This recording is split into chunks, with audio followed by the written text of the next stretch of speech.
Hello, hello, hello. We are live. Meir K with OKclarity. It's an honor to be here today, and a sad day as well. As we all know what's going on in Israel, it's heart-wrenching, intense, insanity. And today I was scheduled to take over the OKclarity Instagram and to talk about breathwork, and which I will talk a bit about, but I just have to first give awareness around what's going on with the brothers and sisters out there in Israel.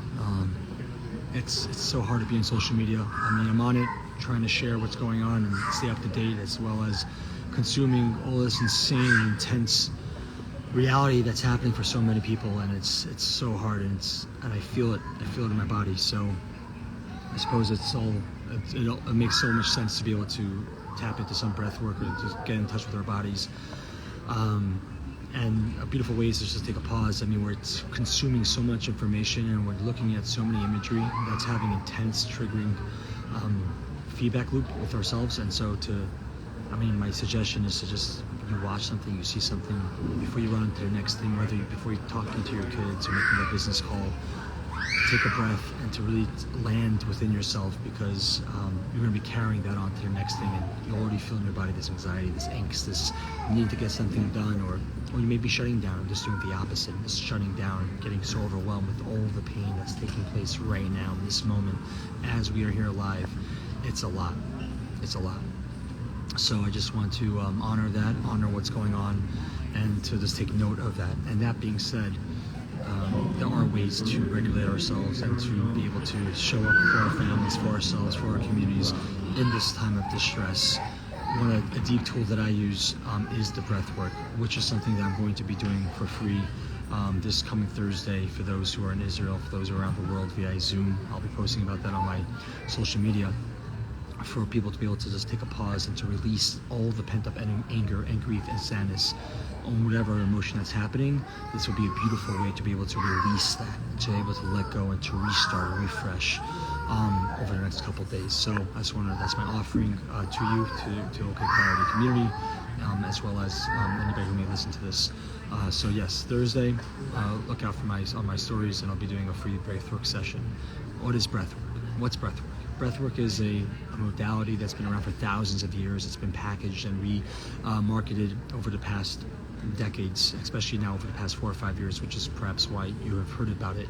And it's the reason why I got involved. I heard about breathwork. I tried it out for the first time a bit over a year ago, and it changed my life for the better. It allowed me to tap into deep parts of myself in ways that I didn't know was possible, through my own breath, through my own way, not digesting anything or having to talk to anybody, but rather just by breathing, by connecting to my neshima in Hebrew, which is breath, connects to my neshama, which is the root word for soul. So neshama and neshima, the soul and the breath, are very intertwined.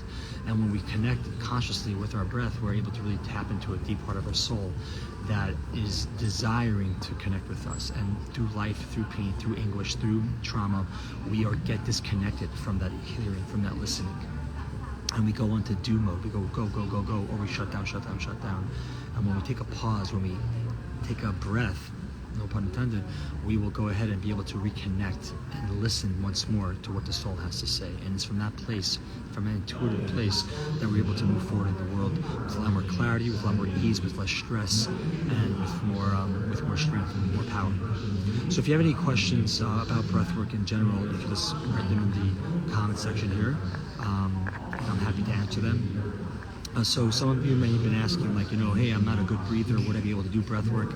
Yes, the way to get better at anything is to breathe. And so to come to a session, which I'll get to in a minute, what that may be, what may feel like, is when you go into a session of breath work, whether you know how to breathe or not, whether you know either a good breather or not, you're a snorer or not, if you have asthma or not, always speak to your facilitator beforehand if you have any medical conditions, of course. But that being said, you're able to really breathe, and with the right guidance and with the right vibe, you're able to go ahead and to open yourself up, and you'll see that over just even a few minutes, you'll be able to go ahead and to and get better at the breath. You'll realize that the breath is opening you up in real time, and you'll be able to breathe deeper. So just because you have a story about yourself of how you breathe, let that story go, like the many other stories you may have about yourself and the limiting beliefs.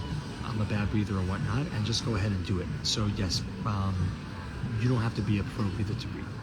You've been doing it all your life.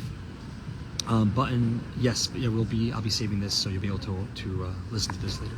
So what's a breathwork session look like? Each one's a little different. Each time you do it will be different because you'll be in a different place, and perhaps the facilitator is different. That being said, normally this particular breathwork, which is another word for its holotropic breathwork, is done lying down because it is such a very overwhelming and can be intense process. Lying down when you feel very held, you're not sitting up, but you're lying down, you feel held by the ground, you're able to let go.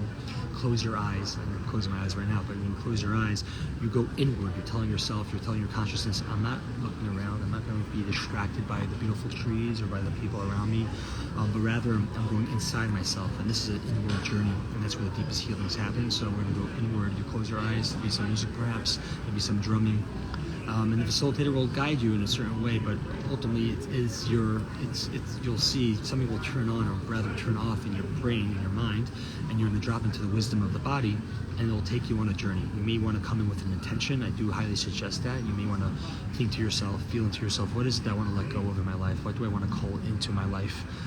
And come in with that intention, and then you let that go. But that's sort of your North Star. It's sort of like your subliminal messaging to yourself, like, okay, I want to discover this, or I want to let go of this, or this is a relationship that I want to get some more clarity around. Breathwork could help you with that in a major way. For those who are familiar with psychedelics, people have mentioned that this breathwork can be, at least this particular, again, method of breathwork can be done, can be feel like a psychedelic journey, and people have had incredible downloads, like myself included, beautiful downloads, beautiful messages. I felt like it's come from the beyond, from the ethers. I feel like it's a spiritual experience. I do feel like God is talking to me, and I'm aware of that in a very present moment. I mean, I feel like that's always around me personally. Sometimes I'm privy to it, sometimes I'm less so. In these moments when I'm like very open, very energetically open and open to receive, I feel that a lot more. So these are just some of the things that you'll be able to feel in breathwork. Physically, your body will change in temperature. You may get some tingling sensations, some cramping. Nothing to be afraid about. It's very normal and natural to happen, especially the first few times. Mentally, your mind will do what it does, but then on a spiritual, emotional level, there's a lot of incredible space to be able to really let go and to really tap in. And you not necessarily really always have an emotional experience per se, right? Maybe if you're doing this for a while, you've done a lot of inner work for a while, you may have let go of a lot. And so what breathwork allows you to do is to really tap into that abundance mindset, to tap into your power and energy and creativity, and to be able to really see like what else is possible for me. Where else perhaps am I still holding on to, and where can I create more space in my life for more abundance, more shefa in my life? Yeah, if you have any questions.